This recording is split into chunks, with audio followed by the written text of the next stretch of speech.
حضرت زید ابن ثابت رضی اللہ تعالیٰ عنہ کا انتقال ہوا تو حضرت عبداللہ ابن عباس رضی اللہ تعالیٰ عنہ تدفین میں شریک ہوئے، اور وہاں پہ حضرت عبداللہ ابن عباس نے فرمایا کہ جو شخص یہ دیکھنا چاہے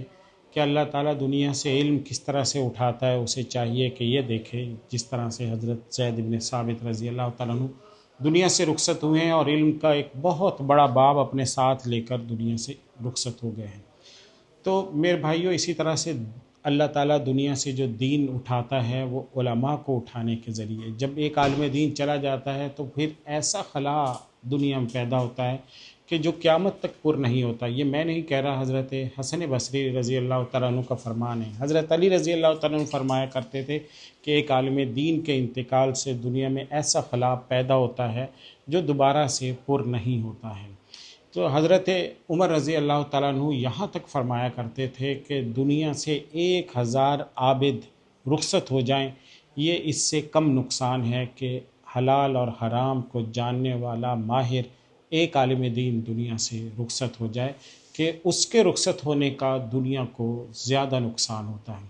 تو میرے بھائیو، علماء کرام کی یہ ہلاکتیں، ان کی شہادتیں، ان کا دنیا سے چلے جانا، دنیا سے اٹھ جانا، یہ سب ہمارے لیے سبق ہے، اور یہ بتانے کے لیے کہ ہم علماء کی قدر کریں، وہ علماء جو ہمارے پاس موجود ہیں ان کے لیے دعا کریں، ان کی حفاظت کے لیے دعا کریں، احتیاط کریں، اور ان کے جو قریبی لوگ ہیں وہ ان علماء کرام کو یہ بتائیں کہ وہ اپنی سیکیورٹی کا خیال رکھیں، اپنی حفاظت کریں، کیونکہ یہ علماء جب دنیا سے چلے جاتے ہیں تو اس کے بعد ان کا کوئی متبادل نہیں ملتا۔ ہم نے قریب کے دور میں دیکھا کہ حضرت مولانا سلیم اللہ خان صاحب انتقال فرما گئے، اس سے پہلے ہم نے دیکھا کہ حضرت مولانا یوسف لدھیانوی رحمۃ اللہ علیہ انتقال فرما گئے، اسی طرح سے حضرت مفتی رشید احمد صاحب، اسی طرح حضرت مفتی محمد رفیع عثمانی صاحب، جو بھی جتنے بھی قریبی ہمارے دور کے علماء دنیا سے رخصت ہوئے ہیں، تو ان تمام میں سے کسی ایک کا بھی متبادل، کسی ایک کی بھی ریپلیسمنٹ دنیا کو نہیں ملی ہے، کسی ایک جیسا بھی عالم دین دوسرا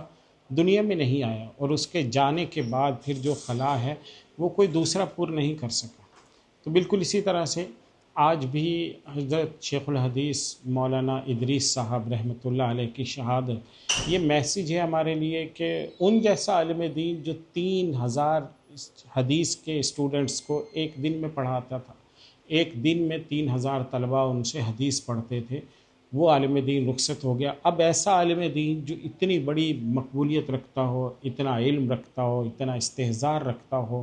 وہ دوسرا کوئی پیدا ہوتے ہوتے پتہ نہیں کتنا عرصہ لگ جائے گا، اور قیامت تک بھی یہ خلا ان جیسا 100% کوئی آدمی پیدا نہیں ہو سکتا۔